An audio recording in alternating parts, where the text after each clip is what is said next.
Hi, everyone. Thank you for making it through the whole day. I know I'm the last speaker, so just hang in there, just 10 more minutes. I'm going to go through a lot of content, so just stay with me. So I'm doing experience of difference, strategies for teaching students at various levels. I know we've heard a lot today about this topic, and it's been touched on quite a lot. But my perspective is I'm going to show you how you can actually use this in Canvas. So taking some of these ideas that we've talked about and what that might look like in the classroom and especially on Canvas. So my first question to you is, this topic is called differentiated instruction, and I'd like you just to shout out what that means to you. Scaffolding, varied, Adaptive learning. adaptive, right? Knowledge probes, right? Yeah, it means a lot of things, right? Like feedback, individualizing, meeting students where they are, a lot of different things. And that's exactly it. It means tailoring instruction to meet individual needs or the process of identifying these needs and learning strengths and adapting lessons to match them. So that sounds like a lot of work, right? Like a lot of people, when they hear this, they're like, oh man, I have to, do this for each individual student every day. But with Canvas, that's not necessarily the case. But where does this idea come from?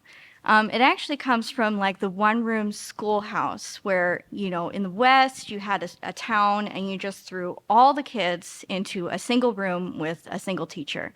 So they're all different ages, they have different content level knowledge, they have different learning styles, and you have one teacher that's got to teach all of these kids at once. But that was a long time ago, right? This is like, the old West. That's not true today, right? Well, actually, it kind of is. Granted, you still have kids of the same age in a classroom, but they still have different learning styles, different learning paces, and they're obviously coming into the classroom with different levels of knowledge, despite any prerequisites that you might set. So, what can we do with this? So today I'm going to go over some of these strategies and how you can involve those in Canvas. And by doing that, you'll take the workload off of yourself and put it into Canvas and make it digital. So as we've heard today, get to know your students. Do that initial probe, right? If you're meeting students where they are, get to know where they are. But how do we do that? Canvas has a survey option, and you can distribute this out, and you can ask them about their academic interests, classes that they're taking, potential needs. Do they have a job? Do they have dependents that they're taking care of? Do they have other responsibilities? And you can also ask some multiple choice questions for your students just to gauge where they're at with the content. Additionally, as we've heard earlier today, you can offer office hours, get to know your students on a one-to-one basis, learn their names, and just kind of create that relationship with your students. What does this look like in Canvas? Here I have just a small screenshot of what an in-class survey might look like. I have like a text box at the top that says this is ungraded. I'm just trying to get where you are, trying to meet you where you are. And then I have a multiple choice question. In Canvas, once you have all this data, you can download a spreadsheet of this, and you can see each answer that the student put, incorrect or correct.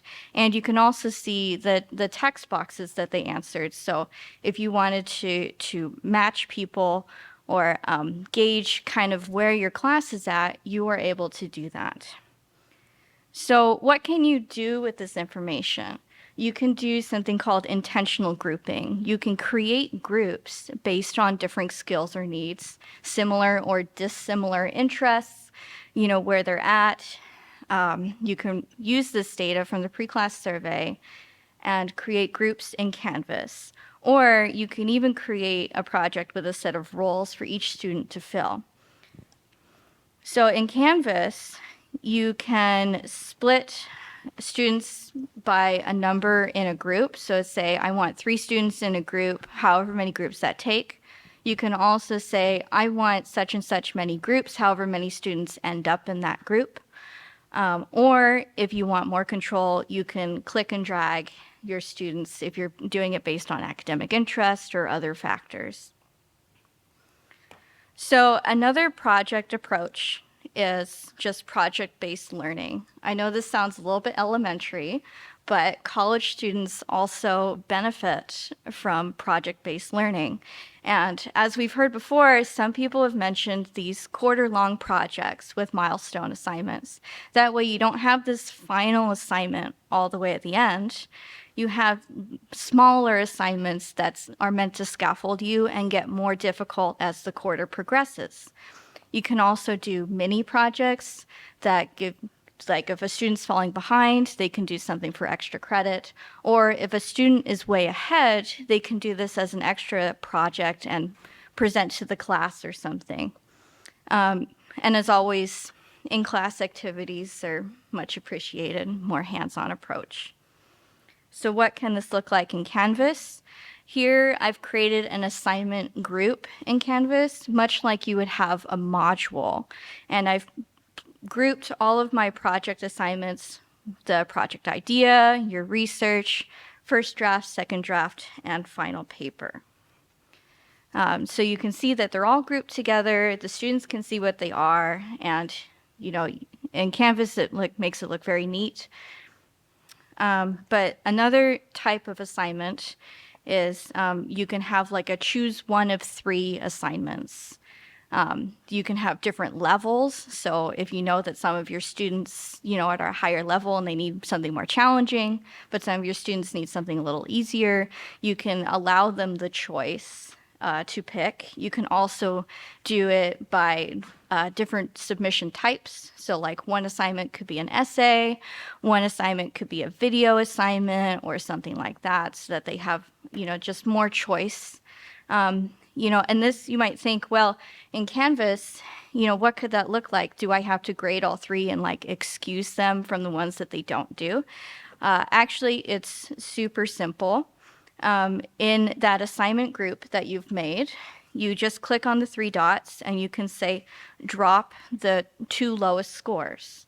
So that way, the students that don't submit to one of the 2 other assignments, they'll get a 0 and Canvas will just forget it. There's nothing that you have to do to put that into the system. It's already in there. So lastly, as we've heard, there's individualized feedback. This is often the most thought of for individualized learning, is giving very individualized feedback. And that can take a lot of work.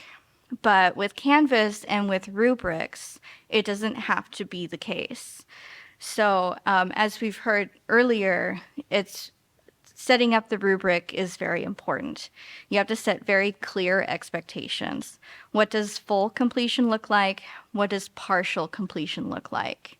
And it's not just like this person states their conclusion clearly and this person does not, right? That doesn't tell the student what clearly means, you know. So to give examples and to give, you know, more expectations of clearly means, you know, that they gave 3 examples, and not clearly means that they generalized and they didn't give any examples, you know, things like that, so they can see in their own paper what they could improve on. And in Canvas, you can attach this rubric directly to an assignment, so that when they're submitting for an assignment, they can see it in Canvas right in front of them. So there's no like guessing, there's no students in the dark not sure what you're asking of them. It's right there in the assignment. And the best part about this is the rubric also shows up in SpeedGrader. So when you're in SpeedGrader and you're grading each of these assignments, you just click on the cell that they fit, and Canvas will add those points for you. So you don't have to go through and individualize this feedback. You're just clicking, And if you do want to explain further, there's a comment box on each of the rows, each of the criteria, and you can just place a little comment where you need to. And this way, you can get individualized feedback without the workload. So with all of these strategies, you can differentiate instruction effectively, and Canvas will help you feel like you're not the sole teacher in the little one-room schoolhouse. So I've included some references that we can distribute to you along with the other resources from this conference. But I hope that you see that there's more functionality in Canvas that maybe you realized, and that you can use these to your advantage when you realize that some of your students have differing levels. So thank you for coming to the conference, and thank you for waiting through the last little session here. So.